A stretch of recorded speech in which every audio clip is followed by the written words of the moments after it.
मैं जब इसको राइड कर रहा था ना, तो मैं एग्रेसिवली अपशिफ्ट कर रहा था, डाउनशिफ्ट कर रहा था, मुझे एक बार भी होता है ना वो फंसने वाली आवाज नहीं आई, या फिर मुझे ऐसा फील नहीं हुआ ना कि गियर अटक रही है। मतलब कि 20,000 रुपए में आप जावा 42 FJ को घर लेकर जाओ।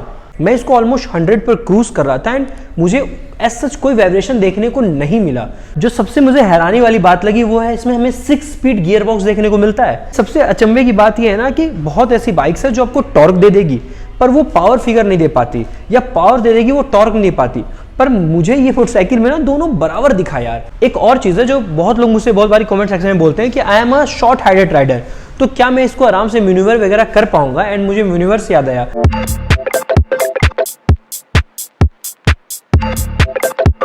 तो hi everyone, welcome back to my YouTube channel. जी हाँ, आज हमारे साथ है 2024 की the all new Jawa 42 FJ। देखो, अगर आप मेरा पर्सनल ओपिनियन पूछोगे तो this is the best Jawa ever. जी हाँ, ये काफी बोल्ड स्टेटमेंट हो जाएगा, but today I have the content and point to back it up. जी हाँ, अगर मैं इस नई वाली जावा की बात करूं तो इसमें आपको फीचर्स भर भर के देखने को मिलेंगे, भर भर के नए अपडेट्स देखने को मिलेंगे। अब बात सिर्फ फीचर्स या अपडेट्स की नहीं है।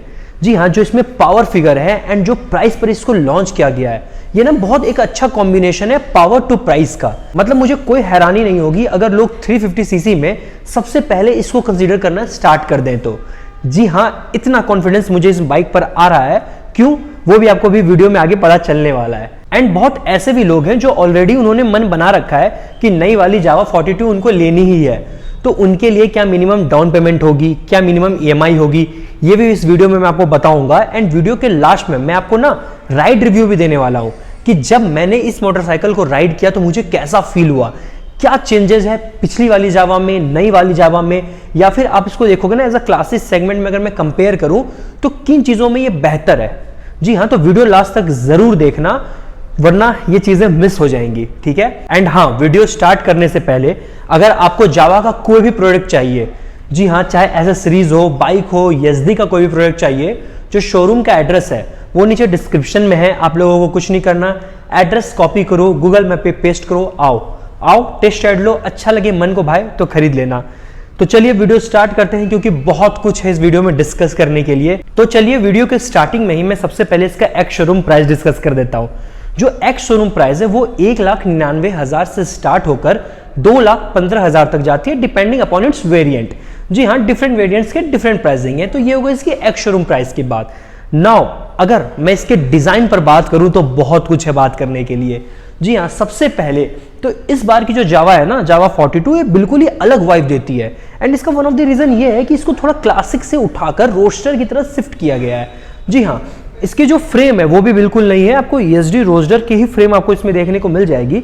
बट हाँ, पहले क्या था, बहुत ही क्लासिक वाइब आती थी, बट अब क्या है ना, एक स्पोर्टी नेचर भी इसमें डाला गया है। जी हाँ, कंप्लीटली रोस्टर भी नहीं है, पर आपको बहुत ही स्पोर्टीनेस फील होता है। पहले क्या होता था, ये पूरी क्लासिक लगती थी, पर अब ना इसमें थोड़ा सा यूथ अपील भी डाला गया है। एंड ओवरऑल मुझे बिल्कुल ही अलग वाइब आ रही है, बहुत अच्छा लग रहा है डिजाइन। इनफैक्ट अगर मैं डिजाइन की बात करूं तो जो सबसे ज्यादा इंप्रेसिव मुझे लग रही है वो है इसके टैंक। जी हाँ, आप एक बार टैंक को देखो, मतलब बहुत ही खूबसूरत सी लग रही है इसकी टैंक। हालांकि किसी भी रोस्टर बाइक या क्लासिक कम रोस्टर्स बाइक्स में मैंने इतनी खूबसूरत टैंक्स नहीं देखे हैं, तो इसके टैंक बिल्कुल ही अलग वाइब देती है। वहीं अगर मैं डिजाइन की, मैंने आपको पता चला कि more of a rooster type इसको शिफ्ट किया गया है, बट क्लासिक का टच भी नहीं हटाया गया। जी हाँ, जब आप इस पर बैठोगे, इसको राइड करोगे, जो हैंडल की वृत्त है वो बैठने वाला आपको पूरी क्लासिक की वाइब देगी, पर जो लुक है वो थोड़ी यूथ अपीलिंग है। तो ये कुछ चेंजेस हैं जो डिजाइन में किए गए हैं। नाउ अगर मैं इसके कलर्स की बात करूं तो आपको ये 5 अलग कलर्स में देखने को मिलेंगे। मतलब आपको ऑप्शंस भर भर के देखने को मिलते हैं, कहीं पर भी आपको कंप्रोमाइज करने की जरूरत नहीं है। होता है कई बार कि यार गाड़ी तो अच्छी है पर ये कलर पसंद नहीं आ रहा, पर इसमें आपको भर भर के ऑप्शंस देखने को मिलेंगे। एंड ट्रस्ट मी, बहुत सारे ऐसे कलर्स हैं जो मेरे पर्सनल फेवरेट हैं, पर मैं वो आप पर छोड़ता हूं। आप खुद विजिट करो, आप खुद देखो कि आपका पर्सनल फेवरेट कौन सा है, एंड मुझे नीचे कमेंट करके भी बताओ। तो चलो, ये तो हो गई इसकी डिजाइन की बातचीत।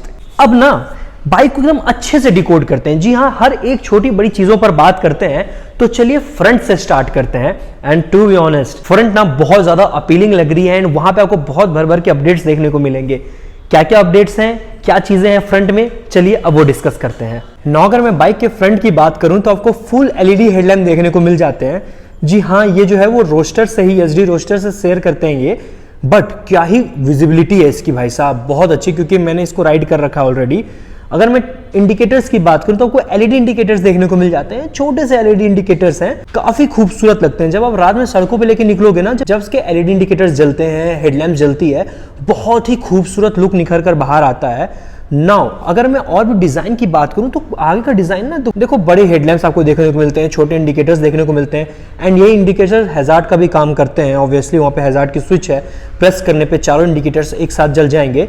जो इसके लुक है ना, डिजाइन है ना, वो काफी नीट एंड क्लीन है यार, मतलब रश नहीं लगता। वहीं अगर मैं इसका सस्पेंशन की बात करूं तो आपको 41 mm का टेलीस्कोपिक सस्पेंशन देखने को मिलता है। वहीं अगर मैं टायर्स की बात करूं तो आपको डायमंड कट्स एलॉय व्हील देखने को मिल जाते हैं, ट्यूबलेस टायर्स देखने को मिलते हैं। वहीं अगर मैं ब्रेक्स की बात करूं तो फ्रंट में आपको 320 mm का डिस्क ब्रेक देखने को मिल जाता है, and front brakes are very good. ये मैं आपको अभी राइड रिव्यू में डिटेल में बताने वाला हूं, इसके ब्रेक्स की कैपेसिटी। ओके, तो दैट्स ऑल फ्रॉम फ्रंट में आपको इतनी सारी चीजें देखने को मिलती है, and it's a very good update यार। मतलब आप समझ रहे हो, एलईडी हेडलैम्प्स बहुत जरूरी थे, एंड इसकी जो थ्रो है वो काफी अच्छी है। I am impressed. तो that's all from the front part of the motorcycle. Now अगर मैं इसके बटन्स एंड स्विचेस पे बात करूं तो जो इसकी फिट एंड फिनिश है, आई एम इम्प्रेस्ड। जी हाँ, बहुत ही ना प्रॉपर फिट एंड फिनिश है, आपको ऐसा नहीं लगता ना कि कुछ रश किया गया है। ठीक है, fit and finish is very amazing.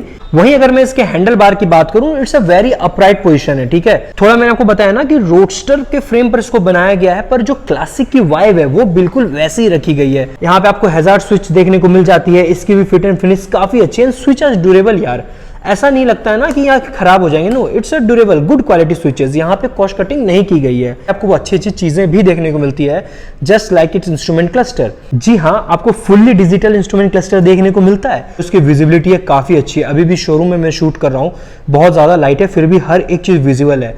हालांकि जब मैंने इसको राइड किया था धूप में भी, मुझे सारे जितने भी इंफॉर्मेशन है वो काफी अच्छे से विजिबल होकर दिख रहे थे। ऐसी कोई इंफॉर्मेशन नहीं है जिसकी आपको जरूरत हो और वो इसमें ना हो। वेदर मैं स्पीड की बात करूं, स्पीडोमीटर की बात करूं, टेकोमीटर की बात करूं, हर एक चीज, क्लॉक वगैरह, जो भी जनरल इंफॉर्मेशन आपको चाहिए होती है एक इंस्ट्रूमेंट क्लस्टर से, वो आपको देखने को मिलेगी। हाँ, आपको ब्लूटूथ वगैरह देखने को नहीं मिलता, ट्रैक्शन कंट्रोल नहीं मिलता, राइड बाय वायर नहीं मिलता। Okay, so that's all from its instrument cluster and switches. तो चलो अब अगर इसके इंजन पर बात करें तो हमें 334 सीसी का लिक्विड कूल्ड DOSC सेटअप का इंजन देखने को मिल जाता है। वहीं अगर मैं इसके पावर फिगर की बात करूं तो ये 29.1 PS का पावर जनरेट करती है, एंड 29.6 Nm का टॉर्क जनरेट करती है। हमें इसमें रेजिस्टेंस स्लीपर असिस्ट भी देखने को मिल जाता है। जो सबसे मुझे हैरानी वाली बात लगी वो है इसमें हमें 6 स्पीड गियर बॉक्स देखने को मिलता है। हालांकि आप इसके किसी भी कॉम्पिटिटर को उठाकर देख लो, उसमें आपको 5 स्पीड गियर बॉक्स देखने को मिलता है। मैं रॉयल एनफील्ड की बात कर रहा हूं। जी हाँ, जो इसकी कंपटीटर लोग कंसीडर करते हैं जावा की रॉयल एनफील्ड को, उसमें आपको सिर्फ और सिर्फ 5 स्पीड गियर बॉक्स देखने को मिलता है। इसमें आपको 6 स्पीड गियर बॉक्स देखने को मिल जाता है। एंड जो इसकी जो खूबसूरत से इंजन है ना, इसका इन्होंने नाम दिया है अल्फा 2। सो ये हो गई इसके इंजन की बातचीत। इंजन की क्या परफॉर्मेंस है, अब जब इंडियन सड़कों पे चलाओगे तो आपको कैसा परफॉर्मेंस निकल के देखने को मिलता है, वो इस वीडियो में आगे मैं आपको राइड रिव्यू में डिटेल में बताने वाला हूं। ठीक है, तो ये हो गई कुछ इसके इंजन की बातचीत। ना अब इंजन की बात कर ही रहे हैं तो इसके फ्यूल टैंक कैपेसिटी पर भी बात करते हैं। तो हमें इसमें ना 12 लीटर का 12 लीटर का फ्यूल टैंक कैपेसिटी देखने को मिल जाता है। वहीं अगर मैं इसकी माइलेज की बात करूं तो जो जावा क्लेम करती है वो है 33 लीटर्स पर किलोमीटर। ना अगर टैंक की बात हो ही रही है तो टैंक से थोड़ा नीचे आते हैं, इसके सीट पर बात करते हैं। जब भी जावा की बात होती है ना तो ये कोई कह ही नहीं सकता कि इसके सीट्स कंफर्टेबल नहीं है। ट्रस्ट में, जावा की motorcycles are one of those motorcycle ना जिसपे आप बहुत ही कंफर्टेबल होकर राइड कर सकते हो। वहीं अगर मैं इसकी कुशनिंग की बात करूं तो कुशनिंग ना बहुत ही अच्छी है। देखो, थोड़ी स्टिफ कुशनिंग है, एंड पर्सनली अगर मैं अपनी बात करूं तो मुझे थोड़े स्टिफ कुशन ज्यादा अच्छे लगते हैं। ज्यादा भी सॉफ्टी होता है ना वो तो भी मजा नहीं आता यार, मतलब वो मजा सा नहीं आता। वहीं अगर मैं राइडर की बात करूं तो राइडर को इनफ स्पेस मिलता है राइड करने के लिए, एंड पिलियंस भी बहुत कंफर्टेबल होकर पीछे बैठते हैं। एक और चीज जो मैंने नोटिस की वो है इसकी स्टिचिंग। ये जो स्टिचिंग की डिजाइन है ना जावा के सीट पर, वो मुझे काफी अपीलिंग लगती है और काफी खूबसूरत भी लगती है। थोड़ा लुक इनका निखर कर बाहर आता है। एक और चीज है जो बहुत लोग मुझसे बहुत बारी कमेंट सेक्शन में बोलते हैं कि I am a short heighted rider, तो क्या मैं इसको आराम से मैन्यूवर वगैरह कर पाऊंगा। एंड मुझे मैन्यूवर से याद आया, आप जो ये बेल्ट देख पा रहे हो ना, इस बेल्ट को ही होल्ड करके आप इसको मैन्यूवर भी कर सकते हो। जी हाँ, ये काम होती है इस बेल्ट की। बहुत बारी लोग पूछते हैं कि ये बेल्ट क्यों देते हैं ये सीट के बीच में। वो कोई पार्टीशन नहीं है राइडर और पिलियन के लिए, ये मैन्यूवर करने के लिए होता है। Now coming back to the topic, अगर मैं इसके सीट हाइट की बात करूं तो हमें 800 mm का सीट हाइट देखने को मिलता है, जो कि बहुत अच्छा है, both long heighted rider and short heighted rider. मतलब अगर जो शॉर्ट हाइडेड राइडर भी है ना वो भी ज्यादा अनकंफर्टेबल फील नहीं करेगा। ये तो हुआ इसके सीट हाइट की बात। अगर मैं इसके ग्राउंड क्लियरेंस पर बात करूं तो हमें 165 mm का ग्राउंड क्लियरेंस देखने को मिलता है। तो मोर ऑफ दी एवर ना ग्राउंड क्लियरेंस इसकी इतनी भी ज्यादा नहीं है, पर इतनी है कि आपको किसी भी पॉटहोल, किसी भी ब्रेकर पर दिक्कत नहीं होने वाली। एंड ये जो कॉम्बिनेशन है ना इसके सीट हाइट और ग्राउंड क्लियरेंस की, ये बहुत ही अपीलिंग है, बिकॉज एक जो शॉर्ट हाइटेड राइडर है वो आराम से इजिली बैठ भी जाता है और इसको पॉटहोल्स, ब्रेकर्स पर दिक्कत भी नहीं होते। तो ये बहुत ही अच्छा कॉम्बिनेशन है। That's all for seat. Now अगर मैं रेयर साइड मोटरसाइकिल की बात करूं तो आपको सबसे पहले ट्विन शॉक एब्जॉर्बर देखने को मिल जाता है and this suspension is good. वो मैंने राइड रिव्यू में अभी डिटेल में बताने वाला हूं कि सस्पेंशंस कितने अच्छे हैं इस बाइक के। एक और चीज, ठीक है, वो है, अब देखो डबल एग्जॉस्ट आपको हमेशा से देखने को मिलता था, पर जो पोजीशन है ना डबल एग्जॉस्ट की वो चेंज की गई है। पहले क्या था, ये थोड़ा नीचे था, अब ना थोड़ा ये टिल्टेड देखो ऊपर की तरफ आ रहा है। तो जब आप पीछे से इसका बैक व्यू लोगे ना तो आपको लगेगा कि नहीं यार डबल एग्जॉस्ट है। वहीं अगर मैं red side of the key बात करूं तो आपको वही एलईडी टेल लैम्प देखने को मिल जाते हैं, एलईडी इंडिकेटर्स देखने को मिल जाते हैं and it's are very pretty good यार, प्रीटी गुड। नाउ देखो आप देख पा रहे हो ना, आपको दोनों एग्जॉस्ट देखने को मिलते हैं। पहले क्या था, वो थोड़ा नीचे की तरफ होते थे और आप देख सकते हो कि पीछे से कुछ इस तरह का इसका लुक निखर कर आता है। वहीं अगर मैं डिस्क ब्रेक की बात करूं तो पीछे हमें 240 mm का डिस्क ब्रेक देखने को मिलता है। डायमंड के डॉलॉयल्स हैं, ट्यूबलेस टायर्स हैं, पीछे के टायर्स थोड़े बड़े कर दिए गए हैं तो और भी अच्छा एग्रेसिव लुक निकल कर आता है। तो that's all from the rear side of the motorcycle. तो आई थिंक मैंने ऑलमोस्ट हर एक चीज अच्छे से एक्सप्लेन कर दी है, फ्रंट से लेके रेयर तक हर एक छोटी बड़ी चीजों पर मैंने बातचीत कर ली। Now let's talk about its ride review. जी हाँ, जब मैंने इसको चलाया तो मुझे कैसा फील हुआ। हालांकि मैं एक ऑटोमोबाइल रिव्यूअर हूं तो मैं डिफरेंट मोटरसाइकिल्स चलाता रहता हूं, तो मेरे लिए कंपेयर करना थोड़ा आसान हो जाता है। ठीक है, तो अब इसके राइड रिव्यू पे बात करते हैं। तो सबसे पहली चीज जो मैं डिस्कस करना चाहूंगा वो है इसका इंजन। लिटरली यार मैंने आपको वीडियो के स्टार्टिंग में कहा था कि this is the best Jawa ever, and मैं किसी कारण की वजह से कह रहा था, एंड द रीजन इज कि जो इसकी इंजन है ना इस बार alpha 2, it is very much refined. अगर आप पिछले किसी भी जावा से इसको कंपेयर करोगे तो इसके इंजन बहुत ही ज्यादा रिफाइंड है। हालांकि इसमें वाइब्रेशंस भी बिल्कुल ना के बराबर है। मैं इसको ऑलमोस्ट 100 पर क्रूज कर रहा था एंड मुझे एज सच कोई वाइब्रेशन देखने को नहीं मिला, जो एक बहुत ही शॉकिंग चीज़ होती है, क्योंकि जब हम बात करते थे पहले जावा की तो ये चीज़ें पॉइंट्स उठती थी कि थोड़ी वाइब्रेशन है, इंजन उतना रिफाइंड नहीं है। पर मैं बहुत ही अचंभा था जब मैंने ये चीज़ें खुद से देखी कि इसमें आपको कुछ देखने को नहीं मिलता, ना आपको वाइब्रेशंस उतने देखने को मिलते हैं, ना ही आपको रिफाइनमेंट में कोई दिक्कत होगी। एंड एक और चीज़, अगर मैं इसके गियर बॉक्स की बात करूँ, प्रीटी गुड। मतलब मैं जब इसको राइड कर रहा था ना तो मैं एग्रेसिवली अपशिफ्ट कर रहा था, डाउनशिफ्ट कर रहा था, मुझे एक बार भी होता है ना वो फंसने वाली आवाज नहीं आई, या फिर मुझे ऐसा फील नहीं हुआ ना कि गियर अटक रही है, ऐसा बिल्कुल भी फील नहीं हुआ। तो आई एम इम्प्रेस्ड बाय इस गियर बॉक्स ऑल्सो। नाउ अगर मैं इसके पिकअप पर बात करूं तो initial pickup is good, initial pickup is damn good यार। मतलब आप जब भी जावा की बात होती है तो लोग उसको रॉयल एनफील्ड से कंपेयर करते हैं, पर इनिशियल पिकअप में इन दोनों का कोई तोड़ ही नहीं भाई। मतलब रॉयल एनफील्ड से आप इनिशियल पिकअप एक्सपेक्ट ही नहीं कर सकते जो आपको जावा देकर देती है। वहीं अगर मैं मिड रेंज की बात करूं, इट्स वेरी टॉर्की। जी हाँ, एंड सबसे अचंभे की बात यह है ना कि बहुत ऐसी बाइक्स है जो आपको टॉर्क दे देगी पर वो पावर फिगर नहीं दे पाती, या पावर दे देगी वो टॉर्क नहीं पाती।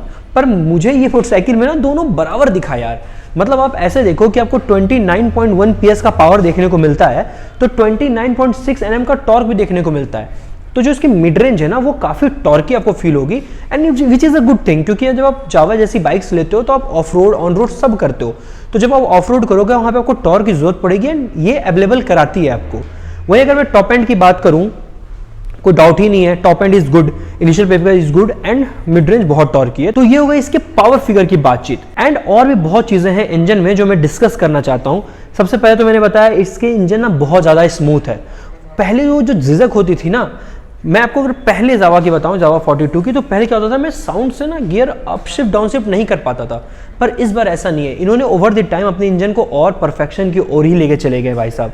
जब मैंने इसको राइड किया तो मेरे मुंह से एक ही चीज निकला कि best Jawa ever, and to be honest this is the best Jawa ever. Now अगर क्रूजिंग की बात हो ही रही थी तो मैं आपको ये भी बता दूं कि जब मैं इसको 100 पे क्रूज कर रहा था तब एक और चीज मेरे दिमाग में क्लिक की कि यार जब मैंने मतलब रॉयल एनफील्ड वगैरह की या फिर इसके कॉम्पिटिटर्स की मैं जब राइड्स लेता हूं तो उसमें मैं 5 स्पीड गियर बॉक्स देखने को मिलते हैं, इसमें हमें 6 स्पीड गियर बॉक्स देखने को मिलता है उनसे ज्यादा। पता ही आपको कहां फायदा देगा, जब आप अपने टॉप एंड पे क्रूज कर रहे होगे ना तब। चलो ये तो हो गई इसके इंजन की बातचीत। अब ना सेकंड पॉइंट पे आते हैं विच इज सस्पेंशन। देखो लिटरली ना पहले मुझे लगा कि सस्पेंशन मुझे इसकी थोड़ी स्टिफ लगी, पर जब मैंने इसको राइड किया ना तो नॉर्मल सड़कों पे तो थोड़ी बहुत स्टिफ लगती है, पर जब जर्क्स आते हैं तो ये अच्छे से एब्जॉर्व कर लेती है। जी हाँ, तो ये मुझे बहुत अच्छी लगी। हालांकि आपको इसमें टेलीस्कोपिक सस्पेंशन ही देखने को मिलता है 41 mm का, यूएसडी देखने को नहीं मिलता, पर इट्स प्रीटी गुड यार, प्रीटी गुड। जब मैंने इसको ऑफ रोड किया तो ये सारे शॉक्स, ऐसा नहीं है मुझे फील नहीं हो रहा था, फील हो रहा था, पर ये सारे शॉक्स एब्जॉर्ब कर लेती थी। जो इसके, अगर मैं फ्रंट सस्पेंशन की बात करूं इट्स गुड, बैक सस्पेंशन की बात करूं वो भी अच्छी है, तो सस्पेंशन से आपको कोई इशू नहीं होगा। एंड एक और चीज मैं आपसे डिस्कस करने वाला हूं कि जब मैं इसको राइड कर रहा था ना, तो इसकी सिटिंग पोस्चर है, राइडिंग पोस्चर है, दैट्स वेरी कंफर्टेबल। मतलब बहुत मोटरसाइकिल्स के पोस्चर्स ही ऐसे होते हैं ना कि आपको बैठने का उसमें कॉन्फिडेंस फील होता है, and Java 42 is one of them. जब मैं इसको राइड कर रहा था, ऑफ रोड भी कर रहा था, तो मुझे कॉन्फिडेंट था कि मैं कर लूंगा। क्यों? क्योंकि इसकी जो सिटिंग पोस्चर है वो काफी अच्छी है। मतलब होता है ना कि इसको थोड़ा स्पोर्टी नेचर दिया गया है, मतलब स्पोर्टी टच हल्का सा दिया गया है, पर सिटिंग पोजीशन बिल्कुल नहीं बदली गई। वो स्टैंस बहुत ही अच्छा है इनका, ठीक है। अब हैंडल पोजीशन भी थोड़ी सी अपराइट है, तो आप बहुत ही कंफर्टेबल होकर बैठते हो, आपको बैक पेन वगैरह होने की जरूरत नहीं है। वहीं पर जो फ्रेम है वो रोडस्टर वाली है, प्रॉपर क्लासिक भी नहीं है। तो ये जो चीजें हैं ना, ये जो कॉम्बिनेशन है, ये आपको ना सड़कों पर फायदा देगी यार। आपको लगेगा कि नहीं यार इट्स गुड ना। अगर सब कुछ की बात हो ही रही है तो ब्रेक्स की बात हो ऐसा तो हो ही नहीं सकता। तो अगर मैं इसके ब्रेक की बात करूं, front brake is damn good. And बहुत ऐसी मोटरसाइकिल्स हैं यार, आजकल तो ऑलमोस्ट हर मोटरसाइकिल की फ्रंट ब्रेक बहुत अच्छी आती है, पर मुझे हैरानी तब होती है ना जब किसी मोटरसाइकिल की rear side of the brake भी उतनी ही अच्छी हो। जी हाँ, इस मोटरसाइकिल की rear side of the brake is good यार, डैम गुड। मतलब मैंने आपको बोला ना, front brakes are good these days, हर मोटरसाइकिल के फ्रंट ब्रेक्स गुड होते हैं, पर इसके रेयर ब्रेक्स भी अच्छे हैं। देयर इज अ रीजन मैंने कहा था this is the best Jawa ever. मतलब अगर आप सिर्फ पुरानी जावा से कंपेयर करो, किसी और से कंपेयर मत करो, सिर्फ जावा के अगर हर सीरीज से आप उसको कंपेयर करना चाहोगे तो ये ना बेस्ट है, बेस्ट हर चीज में। रोड प्रेजेंस जावा की हमेशा से अच्छी रही है, आपको हिटन्स वगैरह मिलते हैं, सिटिंग स्टैंस परफेक्ट, इंजन की पावर स्पेसिफिकेशन मैंने आपको बता ही रखा है। तो ऑलमोस्ट जब आप उसको राइड करोगे ना, तो आपको ऐसा बिल्कुल भी फील नहीं होगा यार कि किसी चीज में आप कम हो या पीछे हो। एंड अगर आप होता है ना लॉन्ग ट्रिप्स मार रहे हो जावा और मतलब रॉयल एनफील्ड, इनसे तो लोग लद्दाख तक चले जाते हैं, तो वहां पर आपको ये भी फील होगा कि अपने सारे रॉयल एनफील्ड वाले दोस्तों को पीछे छोड़ दिया, क्योंकि इनिशियल पिकअप जो ये प्रोवाइड करती है वो नहीं कर पा रहे इसके कॉम्पिटिटर। बस एक ही एक्सेप्शन है, वो है टाइम स्पीड 400। लेकिन वही बात है ना, वो उसकी जो रोड प्रेजेंस है उतनी मतलब अपीलिंग नहीं है। रॉयल एनफील्ड होगी, जावा होगा, इनकी जो रोड प्रेजेंस है वो अलग लेवल पर है, स्पीड 400 की रोड प्रेजेंस उतनी अच्छी नहीं है। तो वहां पे आप उस चीज में कॉम्प्रोमाइज करते हो, यहाँ पे आप इन चीजों में करते हो। तो मैंने कहा ना कि no manufacturer can get it 100% right. हर चीज 100% राइट तो नहीं कर सकते, बट डिपेंड्स ये करता है कि मोटरसाइकिल अच्छी या बुरी नहीं होती, आपको कैसी मोटरसाइकिल चाहिए, आपकी रिक्वायरमेंट्स क्या है, ठीक है। अगर आपको एक ऐसी मोटरसाइकिल चाहिए जो आप सिटी पे भी इजीली कम्यूट कर सको, राइड्स भी मार सको, आपको अच्छी माइलेज भी निकाल के दे दे, अच्छा पावर फिगर भी निकाल दे दे, then my brother Jawa 42 FZ is for you. तो ये थी इसकी राइड रिव्यू आई थिंक, और मैंने ऑलमोस्ट हर एक चीज डिस्कस कर दिया।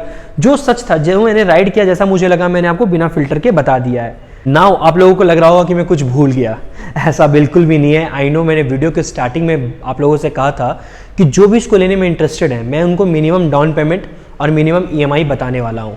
तो जो मिनिमम डाउन पेमेंट होने वाली है 2024 की जावा 42 FZ की, वो है सिर्फ और सिर्फ 20,000 रुपए, 20,000 ओनली। मतलब कि 20,000 रुपए में आप जावा 42 FZ को घर लेकर जाओ। वहीं अगर मैं इसके EMI की बात करूं, देन इट स्टार्ट्स फ्रॉम 5,000, 5,000 से इसकी EMI स्टार्ट हो जाती है। पर हाँ, एक चीज मैं आपको कंफर्म कर दूं कि ये फिक्स नहीं होता, ये आपके सिविल पे बहुत हद तक डिपेंड होता है। अगर आपकी सिविल अच्छी है, हो सकता है आपको इससे भी कम लगे, अगर बुरी है तो इससे भी ज्यादा हो सकती है। तो द बेस्ट वे कि आप शोरूम आओ, पसंद करो, सिविल्स डिस्कस करो फाइनेंशियल से, फिर आपको पता चलेगा कि क्या minimum down payment, minimum EMI आपके लिए परफेक्ट होने वाली है या आपको मिलने वाली है, ठीक है। तो ये होगा इसके डाउन पेमेंट और EMI की बात। तो आई थिंक मैंने इस वीडियो में ऑलमोस्ट हर एक चीज, हर एक टॉपिक पर बात कर दी। जो भी आपने मुझसे कमेंट सेक्शन में पूछा था, मैंने हर एक चीज डिस्कस कर दिया है। तो that's all for this video. अगर आप लोगों को इस तरह के वीडियोस अच्छे लगते हैं तो do like, share and subscribe to my YouTube channel. मैं ऐसे वीडियोस और बनाता रहूंगा। एंड तब तक के लिए राइड सेफ। घर से निकलना है, मोटरसाइकिल चलानी है तो हेलमेट जरूर पहनना है।